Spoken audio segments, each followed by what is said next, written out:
First at 5, a shopping while black case is one step closer to trial. Supermarket chain Whole Foods having to defend claims of racism from a black customer. Joshua Brown went to Whole Foods on June 14th back in 2017. He says the manager falsely accused him of stealing a slice of pizza and calling police to the scene. Brown was not arrested, but has filed a lawsuit against the health food chain.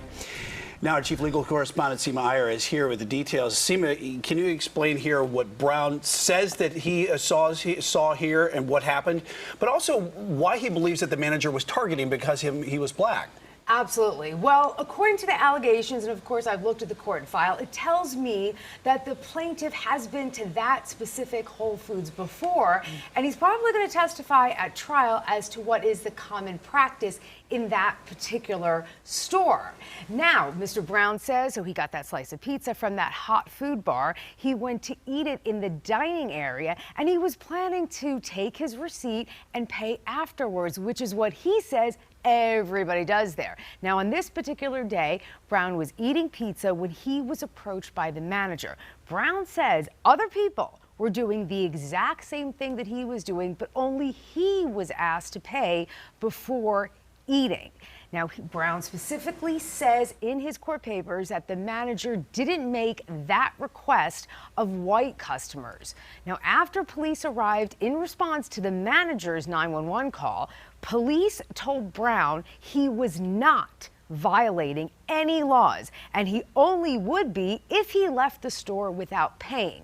Because the manager, and this is the legal part that I want people to understand, because the manager was acting within his scope as a Whole Foods representative, the store has also gotten sued. And because Brown claims the manager denied him, quote, the enjoyment of all benefits, privileges, terms, and conditions that white customers enjoy, that's again from the court papers, that is in violation of the Civil Rights Act of 1866. And essentially, this law protects citizens from non-governmental discrimination, and it's often used in cases where customers are denied service in restaurants because of their race. That's the kind of cases that we normally would see this in, and not so often, guys. All right, so that's the context of it. Thanks for breaking that down. But how now is Brown going to prove that the manager, thus Whole Foods, treated him differently than white customers who were there, and kind of what can we expect at trial? Right, we're expecting a lot of evidence. So let's kind of go through some of this evidence that we expect to see.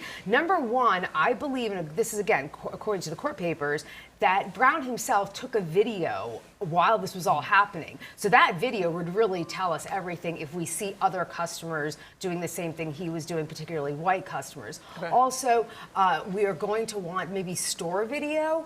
Again, it has to be at the time of the incident because that's what makes it relevant. So perhaps some of that.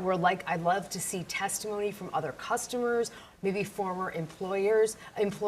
We also may see some current employees that would also be able to perhaps give us the layout of the area. Because listen, if you design a restaurant with that hot bar near the dining area, a lot of people around there. Right, and a lot of you may be familiar with the Uptown location where it's right there. So it seems natural. You get your food while it's hot, you eat it, and then you have that receipt to pay. And of course, we expect Brown to be testifying at trial, and much of the proof and how persuasive he is will tell us a lot.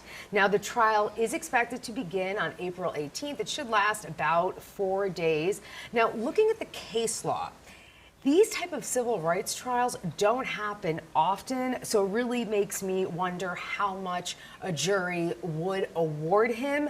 Also, is that different in a post-George Floyd world that we live in now? Perhaps a greater sum. Also, final comment, I did reach out to Whole Foods. They don't, really say anything about pending litigation, but we shall see. Again, trial starts April 18th, guys. All right, and we shall be following it. Seema Iyer, thank you for being on top of it, as always.